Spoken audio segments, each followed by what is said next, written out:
guys, welcome to a brand new episode of Drama Fight IPL this week, where we look back at some of the biggest news and updates that surround the IPL 2020.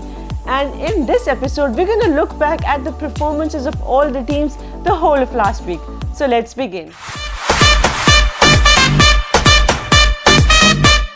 It was a rather eventful week on the whole, and we saw some magnificent performances with the bat, some brilliant magical performances with the ball, some outstanding fielding efforts, some super overs, and even some reviews in the super overs. First up, we have the game between Rajasthan Royals and Kings 11 Punjab, and what a cracker of a game it was. Extremely high scoring, nail-biting, a very thrilling match. KL Rahul and Mayank Agarwal gave Kings 11 Punjab a great start, and at the end of the 20 overs, Kings 11 Punjab were 223 runs for the loss of 3 wickets. Who would have thought such a huge total would be chased down and would be chased down with a lot of ease, but Sanju Samson shined for his team Rajasthan Royals once again, and he got support on the other end by Rahul Tewatia, and as a result, Rajasthan Royals beat Kings 11 Punjab by 4 wickets. Then came the Rohit Sharma versus Virat Kohli clash. That's Mumbai Indians versus Royal Challengers Bangalore. Mumbai Indians won the toss and invited Royal Challengers Bangalore to come and bat first. King Kohli, who is the captain of the RCB side, was unable to perform once again, but thankfully they have the likes of Devdutt Padikkal and Mr. 360 AB de Villiers, who managed to put up a decent show for RCB, and in the end they managed to post 201 runs on the scoreboard. That night, another youngster from the Mumbai Indians squad played a beautiful knock. I'm talking about Ishan Kishan.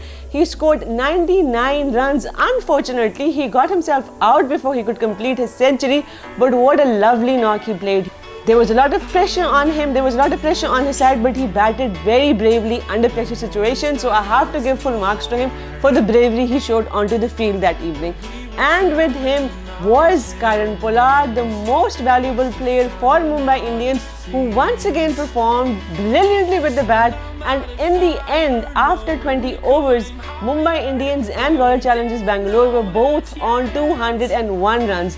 That meant the scores were tied, and when the scores are tied, what do? We go into a super over. Royal Challengers Bangalore were the better side in the super over. As a result, they won it obviously, and they registered their second win only in the third game this IPL. They look to be quite promising. The following day, Sunrisers Hyderabad versus Delhi Capitals. One team that hadn't won any game this season and the other that hadn't lost any game, at least so far, so it was going to make for an interesting game. Expectations? Delhi Capitals would probably win that game, but turns out Sunrisers Hyderabad make all the necessary changes, come in with a revised game plan, play beautifully on the day, and walk away winning that game. That evening, Sunrisers Hyderabad registered their very first win in their campaign, that's IPL 2020, and the man of the match was Rashid Khan. He bowled a splendid spell of bowling, he claimed 3 wickets, no wonder they call him the Spin King. Next up, we had Rajasthan Royals, who were up against Kolkata Knight Riders. Both were going to play their very first game in Dubai. Jos Buttler made his way into the playing 11 of his side Rajasthan Royals, who won the toss and opted to bowl first. Rajasthan Royals were in some magical form, and also they were the favourites to win that game that particular evening. But as they say, cricket is a very unpredictable game, and Rajasthan Royals tasted defeat. They were very first in IPL 2020, and it was no normal defeat. They got defeated by 37 runs. That's a rather huge margin. Now, Kings 11 Punjab look to be quite decent, quite promising this season. They look to be their best in a very long time, but that particular evening just did not belong to KXIP. They were bad in all departments. Everything that could possibly go wrong with them went wrong. Their batting didn't work for them, their bowlers were struggling, their death bowling was a nightmare, they were terrible in the field, even KL Rahul's captaincy was questioned a couple of times. It was just a bad evening for them.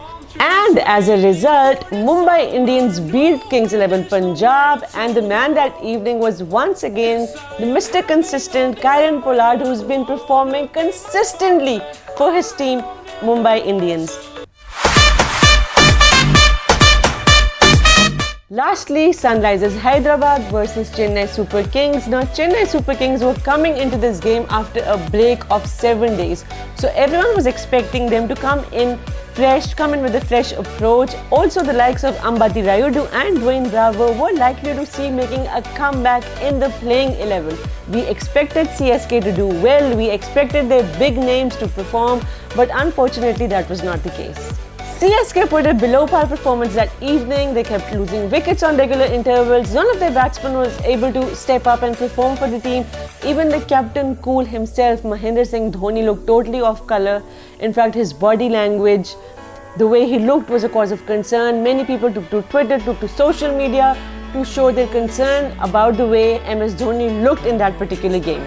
And despite putting an average performance, if I may say so, SRH went on to win that game, beating CSK by 7 runs. Let's see what the points table looks like at the end of this week.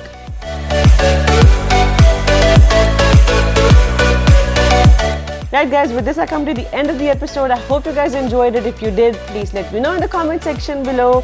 I shall see you guys in our next episode. Goodbye.